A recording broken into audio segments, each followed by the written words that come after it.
औज़ुबिल्लाहिमिनश्शैतानिर्रजीम बिस्मिल्लाहिर्रहमानिर्रहीम। नाज़रीन, प्रोग्राम है ख़बर की ख़बर और मैं हूँ आपका मेज़बान उसामा एजाज। नाज़रीन, आज के सियासी दिन का आगाज़ होता है कौमी असम्बली के इजलास से, जहाँ एक अहम नौइयत का बिल पेश किया गया है। कौमी असम्बली में इलेक्शन एक्ट तरमीमी बिल पेश किया गया है, जिसे ऐवान ने कसरत राय से मंजूर कर लिया है। और जब यही बिल आज ही के दिन सेनेट के इजलास में पेश किया गया तो वहाँ भी ऐवान ने इसे कसरत राय से मंजूर कर लिया है, जबकि सेनेट और इसके अलावा कौमी असम्बली के ऐवान में अपोजिशन ने शदीद शोर शराबा किया है, एजेंडे की कॉपियाँ भी फाड़ दी हैं और हुकूमत वक्त के ख़िलाफ़ शदीद नारेबाजी भी की है। नाज़रीन, ये तो हो गया एक मामला, जबकि दूसरा मामला ये है कि पाकिस्तान तहरीक इंसाफ ने जलसे का ऐलान कर दिया है और ये जलसे का ऐलान पाकिस्तान तहरीक इंसाफ ने अगस्त के आखिरी हफ्ते में करने का कहा है। और वज़ीर आला खैबर पख्तूनख्वा अली अमीन गंडापुर ने दो टोक ऐलान करते हुए कहा है कि अगर इस जलसे की इजाज़त नहीं भी दी गई, अगर हमारी NOC की दरख्वास्त पर अमल दरामद नहीं होता, हम तमाम तर रुकावटें हटाकर वफाकी दारुल हुकूमत इस्लामाबाद में जलसा करेंगे। नाज़रीन, मुल्क में धरनों की सियासत का भी आगाज़ हो गया है, जबकि अगर बात की जाए जमात इस्लामी के धरने की, जो कि रावलपिंडी में जारी है और ज़ोर शोर से जारी है, पूरी क़ुव्वत के साथ जारी है। जबकि आपको ये भी बताएं कि धरना आज 12वें रोज़ में दाखिल हो चुका है। जमात इस्लामी की क़यादत का आगे का लाएमल क्या होगा, क्योंकि अब सूबे दारुल हुकूमतों में भी धरनों का आगाज़ कर दिया गया है। सबसे पहले शहर कराची में गवर्नर हाउस के बाहर धरना दे दिया गया है और अब वो धरना भी चौथे रोज़ में दाखिल हो गया है। जमात इस्लामी का आगे का लाएमल क्या है, इसी हवाले से गुफ्तगू करेंगे। इस वक्त हमें टेलीफोन लाइन पर ज्वाइन किया है जमात इस्लामी के रहनुमा हैं वजीउल हसन साहब। वजी साहब, आपको प्रोग्राम खबर की खबर में वेलकम करेंगे। अच्छा, हमारा राब्ता मुनक़ता हो गया है। नाज़रीन, हम बात कर रहे थे जमात इस्लामी के धरने के हवाले से, जो कि पूरी क़ुव्वत के साथ जारी है। और अब शायद ये कहना गलत नहीं होगा कि जमात इस्लामी ने जो है कमर कस ली है और इस हुकूमत के ख़िलाफ़ और हुकूमत की जानिब से उठाए जाने वाले और ये जो बोझ जो अवाम पर डाले गए हैं उसके ख़िलाफ़ जमात इस्लामी बरसर पैकार है, मैदान अमल में भी मौजूद है। जमात इस्लामी का आगे का क्या लाएमल है, जान लेते हैं। इस वक्त हमें प्रोग्राम में टेलीफोन लाइन पर ज्वाइन किया है जमात इस्लामी के रहनुमा वजीउल हसन ने। वजी भाई, आपको खबर की खबर में वेलकम करेंगे। बहुत शुक्रिया, आपने मुझे इनवाइट किया, बहुत शुक्रिया। वजी भाई, क्या समझते हैं, धरना जोरों शोर से पूरी क़ुव्वत के साथ जारी है, जमात इस्लामी का आगे का लाएमल क्या होगा? देखिए, जमात इस्लामी ने तो अपना लाएमल पहले दिन से वाज़ेह किया हुआ है कि हम अवाम के हुकूक के लिए, उनके जो ऊपर मसाइल का एक अंबार लाद दिया गया है उसके हल के लिए भरपूर जद्दोजहद करेंगे। हम अवाम को साथ मिलाकर बाहर निकले हैं, धरना देकर बैठे हैं और इस फॉर्म 47 वाली हुकूमत के खिलाफ हम एहतजाज कर रहे हैं। उनको ये याद दिला रहे हैं कि अगरचे वो अवाम के नुमाइंदा नहीं है, लेकिन अब अगर वो किसी ताकत के बूते पर यहाँ बैठ ही गए हैं तो फिर अगर वो थोड़ा सा लोगों को रिलीफ दे दें तो हो सकता है उनकी हुकूमत जो जाती नजर आ रही है उसमें 2-4 दिन का इजाफा हो जाए और उनको लोग किसी अच्छे अल्फाज में याद रखें। वरना ये लोग तो मेरा ख्याल है मुंह दिखाने के काबिल नहीं रहेंगे अगर कुछ दिन और इन्होंने इसी तरह हुकूमत कर ली तो जमात इस्लामी के लाएमल वाज़ेह है, हम इसके इन हुकूक को लिए बगैर, लोगों को रिलीफ दिलाए बगैर अवाम को वापस नहीं जाएंगे और इस धरने का दायरा कार अब आगे बढ़ेगा। अभी तक तो ये सिर्फ बड़ी इत्मीनान से एक जगह पर मौजूद है।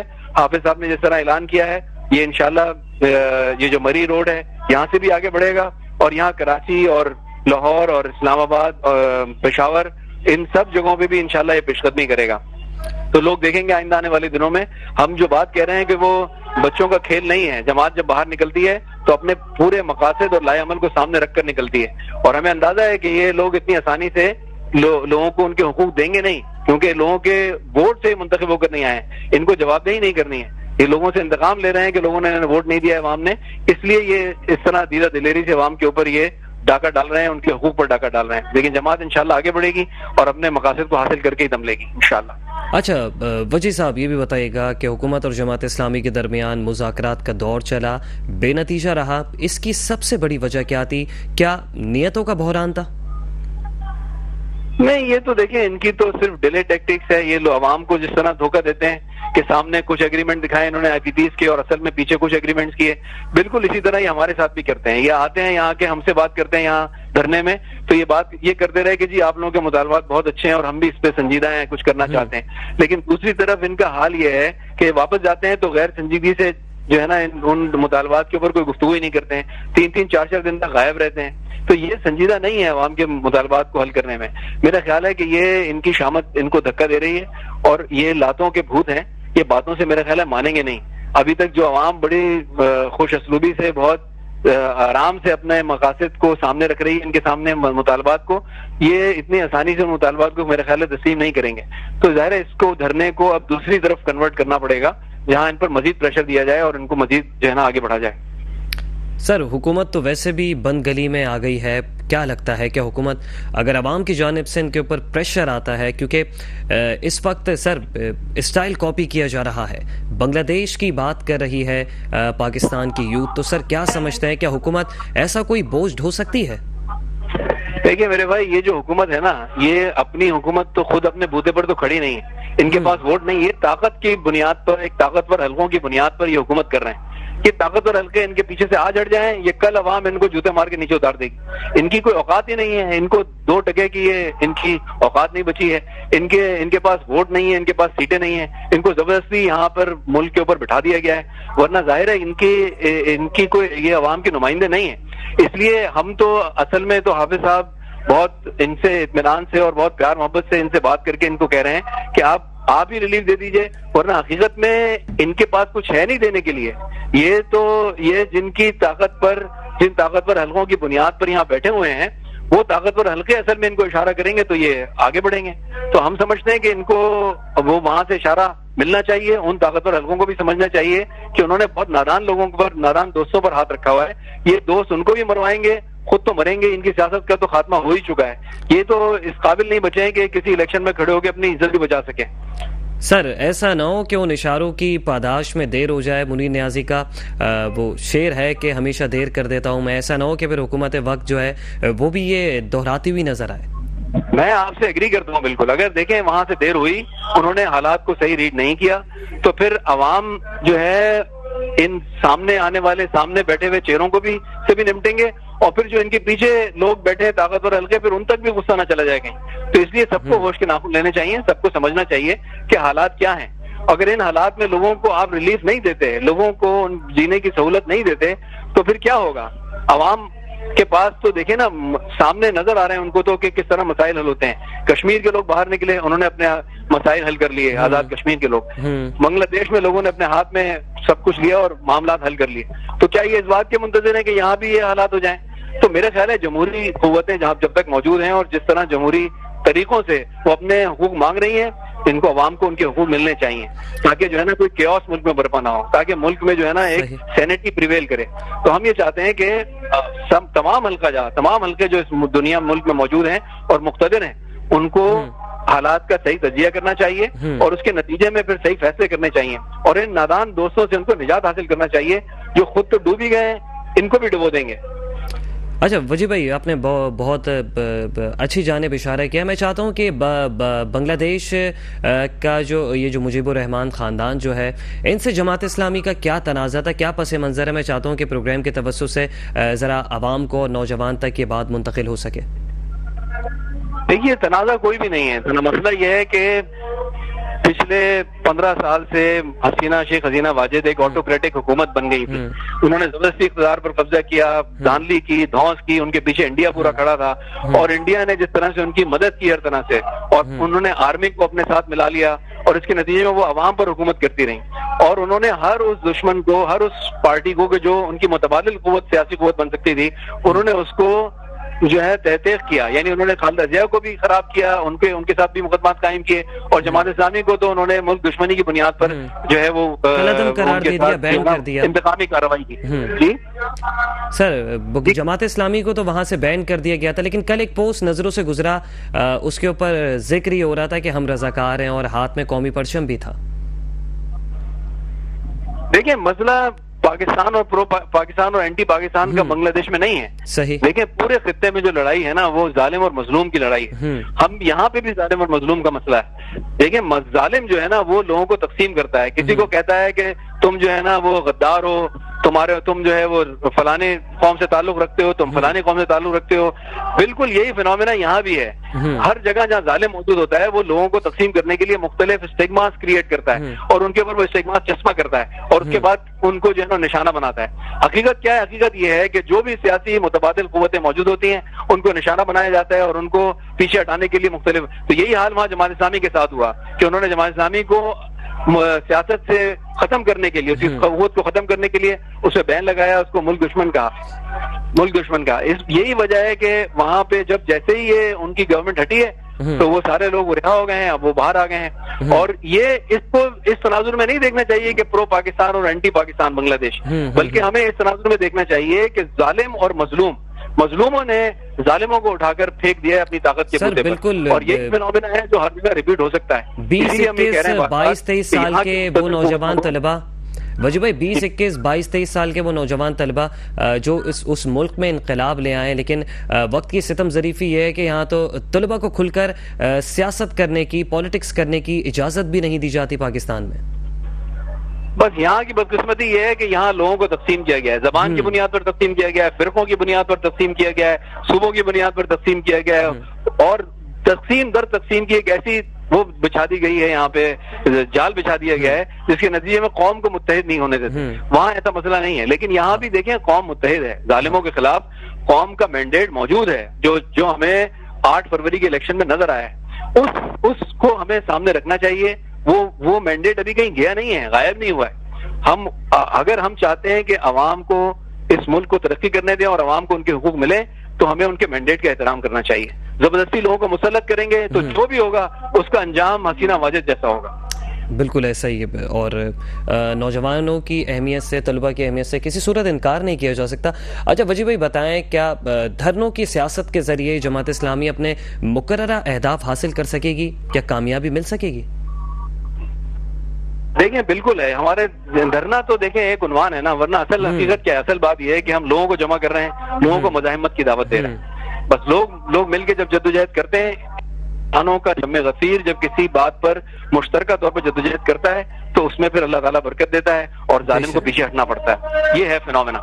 अच्छा वजी भाई, अगर हुकूमत मुज़ाकरात से हाथ खड़े कर लेती है तो फिर जमात इस्लामी का प्लान बी क्या हो सकता है? प्लान बी का तो ऐलान कर दिया हाफिज साहब ने। उन्होंने कहा है कि धरना यहाँ नहीं रहेगा जहाँ मौजूद है अभी। हम बाहर निकलेंगे, धरने को वसी करेंगे, लोगों को जो है ना हम अपने साथ मजीद मिलाएंगे, लोगों को मजीद मुतवज्जे करेंगे और ये धरना इंशाल्लाह आगे फैलेगा। ये अगर समझते हैं कि यहाँ एक जगह हम मैसूर होकर बैठे रहेंगे और फिर अगर उन्होंने मुतालबा तस्लीम नहीं किया तो हम घर चले जाएंगे, ऐसा होगा नहीं इंशाल्लाह।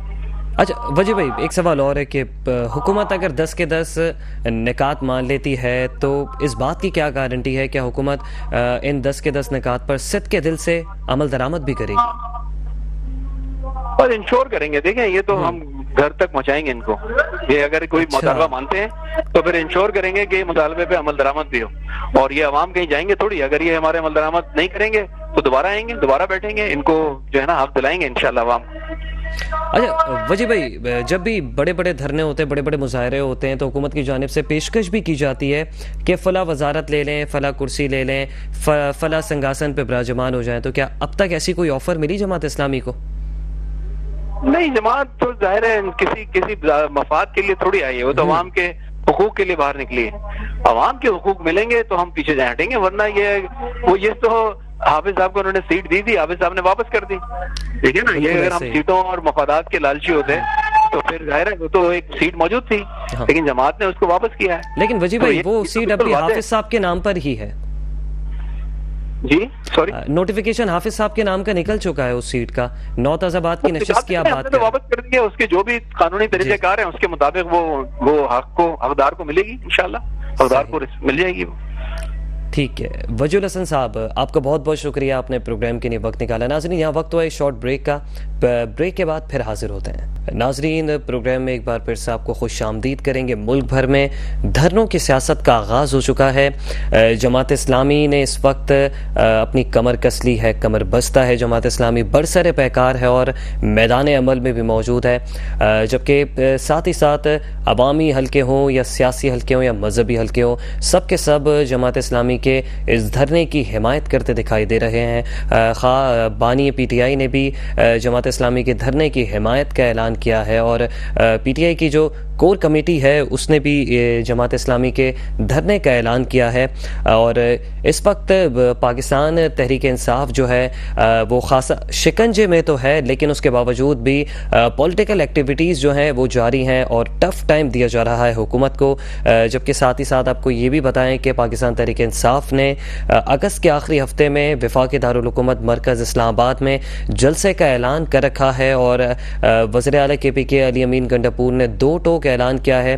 कहा है कि अगर NOC की दरख्वास्त हमारी कबूल नहीं होती तो फिर हमें कोई जलसा करने से रोक नहीं सकेगा। पाकिस्तान तहरीक इंसाफ का क्या कहना है, आगे का लाएअमल क्या है, इसी हवाले से गुफ्तगू करेंगे। इस वक्त हमें टेलीफोन लाइन पर ज्वाइन किया पाकिस्तान तहरीक इंसाफ के रहनुमा है इसरार अहमद साहब। सर, आपको शो में वेलकम करेंगे। बहुत शुक्रिया सामा। इसरार भाई, बताइएगा, उसका जलसे का तो ऐलान कर दिया गया है। मुल्क में धरनों और जलसों की सियासत जो है वो इस वक्त खासा आम हो चुकी है।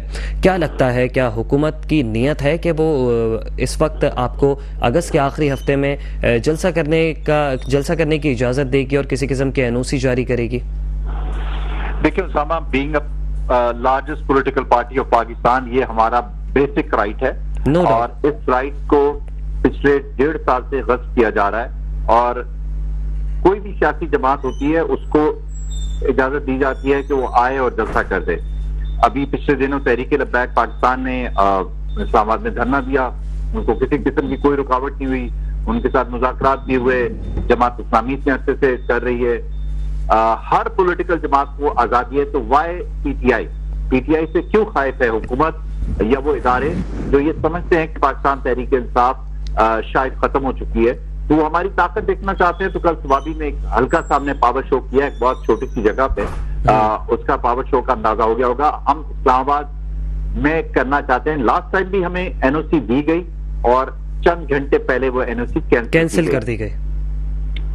तो इसलिए हम ये समझते हैं कि अगर मुल्क में जिस किस्म की भी लूली लंबी जमहूरियत मौजूद है, उसकी मौजूदगी में हमारा बीइंग अ पॉलिटिकल पार्टी, हमारा ये डेमोक्रेटिक राइट है कि हम अपने अवाम से राब्ते में रहें और वो अवाम जिन्होंने 8 फरवरी को पाकिस्तान तहरीक इंसाफ को वाज़ेह मैंडेट दिया था, हम उनके साथ अटैच रहें। तो इसलिए हम ये समझते हैं कि हमें जलसे की इजाजत देनी चाहिए। और अगर आप तमाम पॉलिटिकल पार्टीज को इजाजत देते और एक पॉलिटिकल पार्टी को इजाजत नहीं देते, तो इससे अंदाजा होता है कि आप खाइफ हैं उस पॉलिटिकल पार्टी की स्ट्रेंथ से।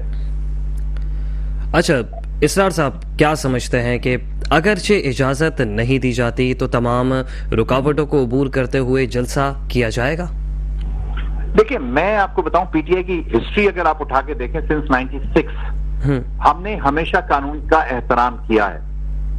बहुत सी जगहों पर हमारे जलसों को डिस्टर्ब किया गया, NOC कैंसिल की गई, आखिरी मोमेंट्स तक हमें परमिशन नहीं मिली। मैं कई मिसालें आपको दे सकता हूँ। सियालकोट का एक जलसा था, लाहौर में कई जलसे थे, पानी छोड़ दिया गया मैं ग्राउंड में। सियालकोट वाले जलसा उस्मान डार, जी, वो आखिरकार हमें फैक्ट्री के अंदर करना पड़ा। जो जलसागाह की जगह थी उसके अंदर जो है पानी छोड़ दिया गया और रुकावटें खड़ी कर दी गई। मैं आपको कराची के जलसे की मिसाल देता हूँ। कराची के जलसे के ऊपर हमने परमिशन अप्लाई की, उस परमिशन को इन्होंने अभी तक हमने सिंध हाई कोर्ट में उसके लिए पिटीशन दायर की हुई है और उसकी अभी अगस्त में ही डेट लगी हुई है।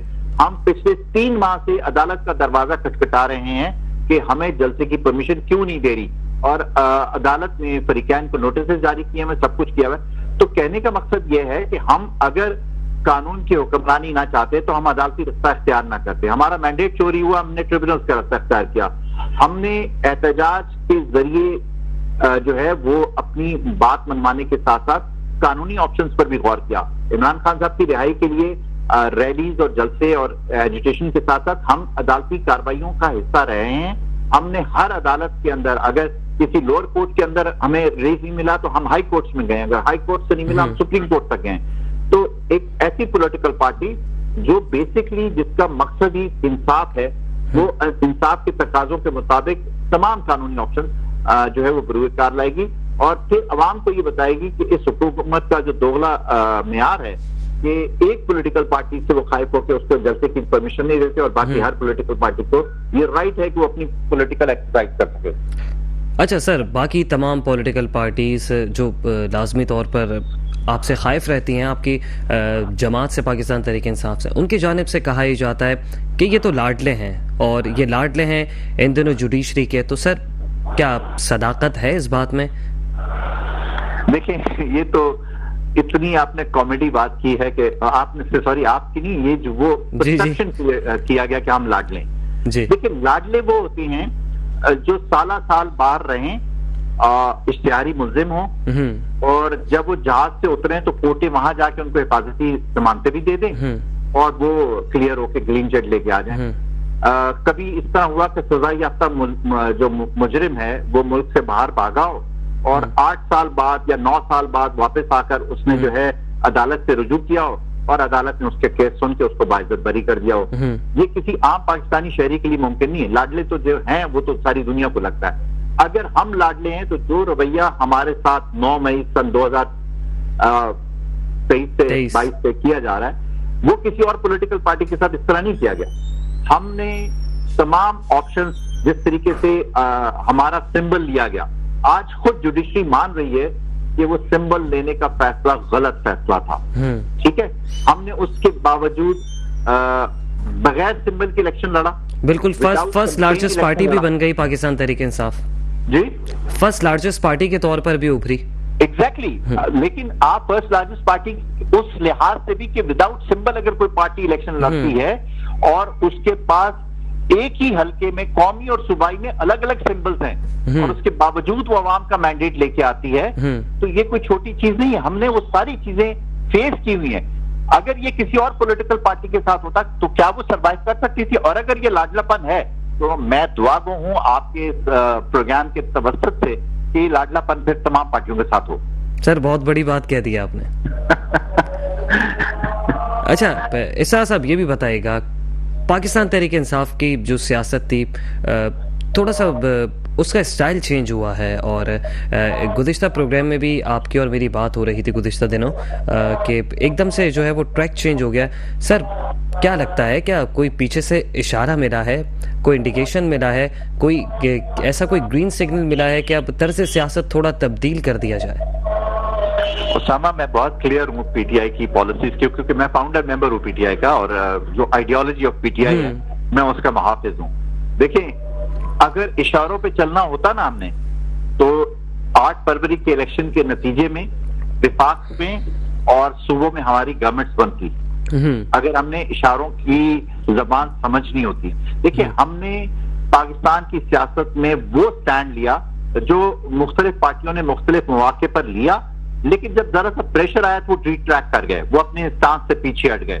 पीपल्स पार्टी की मिसाल भी आपके सामने मौजूद है, मुस्लिम लीग नून की भी है, कि जब उन्होंने थोड़ा सा स्पेस लेने की कोशिश की, पॉलिटिकल स्पेस लेने की कोशिश की, लेकिन जरा सा प्रेशर आया तो वो वापस अपने ओरिजिनल पोजीशन में, यानी उसी तनख्वाह पे काम करने के लिए तैयार हुए। पाकिस्तान तहरीक इंसाफ ने ऐसा कुछ नहीं किया। पाकिस्तान तहरीक इंसाफ को ये यकीन है कि इस मुल्क में अब रूल ऑफ लॉ होगा और अवाम की मुंतखब नुमाइंदे, बजाय इसके कि किसी गेट से एनओसी लेके कोई वजीर आजम आए, अवाम के मैंडेट से वजीर आजम आए। इस रीजन की सूरत हाल आपने देखा रिसेंटली बांग्लादेश में क्या हुआ। सारा कुछ आप यूथ है। देखिए, बांग्लादेश में भी यूथ ने एक ऐसी वजीर आजम का तख्ता उल्टा दिया जो 14 साल से बरसर इक़्तिदार और मिजाज के तहत अगर देखा जाए तो मुमशरक़ी पाकिस्तान का हिस्सा ही था और उनका मिजाज भी पाकिस्तानी में काफी हद तक है। तो मैं ये समझता हूं कि हमें बदकिस्मती ये कि 8 फरवरी का जो बैलेट का इनकलाब था ना, उसका रास्ता रोक के हम बुलेट के रास्ते का इनकलाब चाह रहे हैं। तो मेरे ख्याल में वो पाकिस्तान के लिए या किसी भी पॉलिटिकल पार्टी के लिए सूदमंद नहीं है। हमारा कोई सांस चेंज नहीं हुआ। हम आज भी किसी डील के लिए तैयार नहीं है।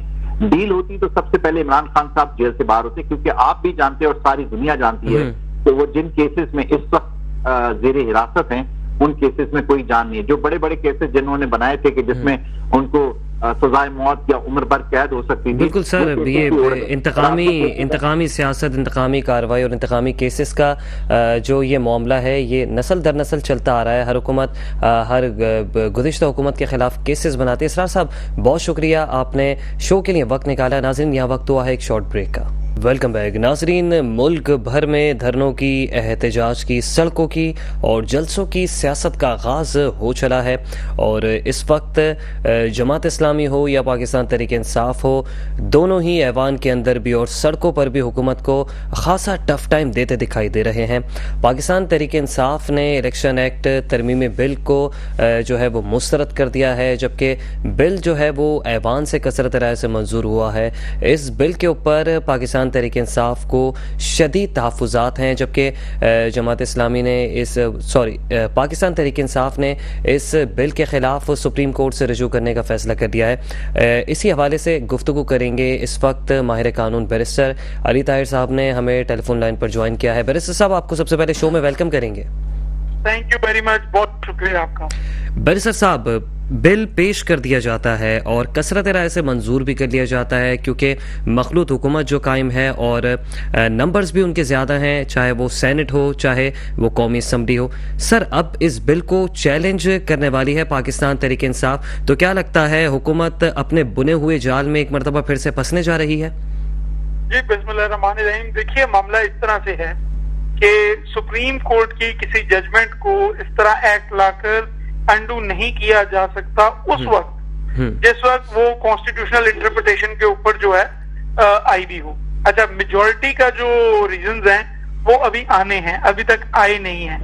जाहिर है कि जब स्टैट्यूटरी स्कीम से हटके उन्होंने एक फैसला दिया है तो वो कॉन्स्टिट्यूशनल ग्राउंड्स के ऊपर दिया है, जिसके अंदर आपके पास खास तौर पे आर्टिकल 17 जो पॉलिटिकल पार्टिसिपेशन को गारंटी करता है एज अ फंडामेंटल राइट, उसके ऊपर सारी इंटरप्रिटेशन सुप्रीम कोर्ट की होगी। और फिर article 187 power to do complete justice, उसके ऊपर जो है मेजॉरिटी ने अभी अपना ओपिनियन देना है। तो ये बिल अगर एक्ट बन भी गया है तो मेरे ख्याल में तो इसकी जो उम्र है वो बड़ी छोटी होगी, और जैसे ये मेजॉरिटी व्यू आएगा तो ये एक्ट जो है अपने आप उड़ जाएगा मेरे ख्याल में। तो वैसे इसको चैलेंज करने की ऐसा जो है जरूरत पड़ेगी नहीं, क्योंकि इसने वैसे ही मेजॉरिटी का व्यू आते ही उड़ जाना है। लेकिन on the side of caution, वो कहते हैं you should always err on the side of caution, तो to err on the side of caution मेरे ख्याल में बेहतरीन फैसला है कि इसको अदालत उज़्मा में चैलेंज किया जाए, क्योंकि उन्हीं के फैसले की कंटेम्प्ट में ये तेजी के साथ इस एक्ट को लाया गया और इसके पीछे इसके बेनिफिक्टर कौन है, इसके प्रोमलगेटर्स कौन है और इसके बेनिफिक्टर्स कौन है, ये हम सब जानते हैं। अच्छा बैरिस्टर साहब, वैसे आप कानूनी पेचीदगियों के हवाले से भी खासा कमांड रखते हैं और ये सारे मामलात आप जानते हैं। सर, इसके अलावा भी पॉलिटिकल एनालिसिस अगर देखे जाए तो आपके एनालिसिस से हम भी बहुत ज़्यादा फैज़याब हुए हैं। अच्छा अली साहब, ये बताइएगा, हुकूमत की गाड़ी तो चल रही है लेकिन पहिया घूमता नहीं दिखाई दे रहा, क्या समझते हैं, क्या ये हुकूमत मुकम्मल तौर पर नाकाम हो चुकी है? जी, थैंक यू वेरी मच, आपने जो कॉम्प्लीमेंट मुझे दिया।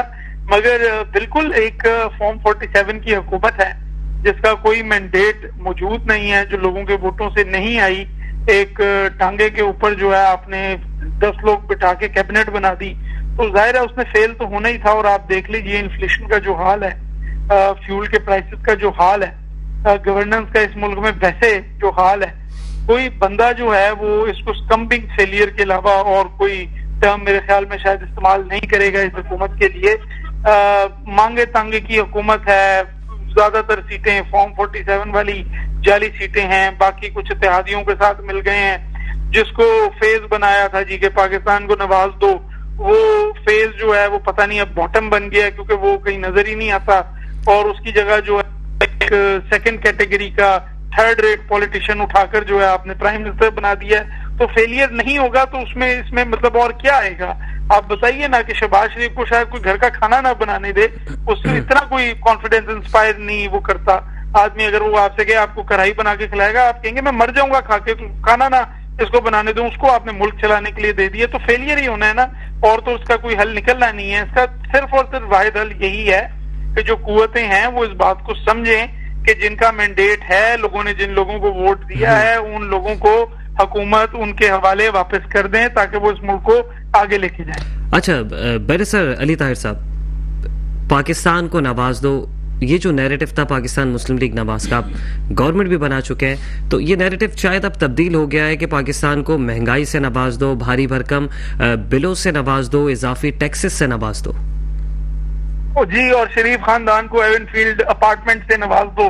मैं इसको आपकी इस जो पॉलिटिकल रिटोरिक है इसको कंप्लीट ही कर सकता हूँ। सर ये तो बहुत अच्छी तमीद बन गई। जी, बिल्कुल ऐसे ही है। उनको एवनफील्ड अपार्टमेंट दे दें और पाकिस्तान को गुर्बत दे दें, महंगाई दे दें, करप्शन दे दें। आप देख लें किस तरफ मुल्क को लेके जा रहे हैं। लोगों ने इनको रिजेक्ट किया हुआ है, ये बिल्कुल रिजेक्टेड लोग हैं, इनके पास कोई राइट नहीं है गवर्न करने का, जबरदस्ती ताकत के जोर के ऊपर बैठे हुए हैं। और ये इस तरह की हुकूमतें आपको पता है ज्यादा देर चलती नहीं है, और जब इन जैसे हुकूमती अरकान का डाउनफॉल होता है तो फिर वो बड़ा गंदा होता है। ये हमने पहले 2007 में भी देखा है, उससे पहले भी हमने कई दफा इस टाइप की हुकूमतों को जाते हुए देखा है जो सिर्फ डंडे और जोर के जो है ऊपर कायम थी।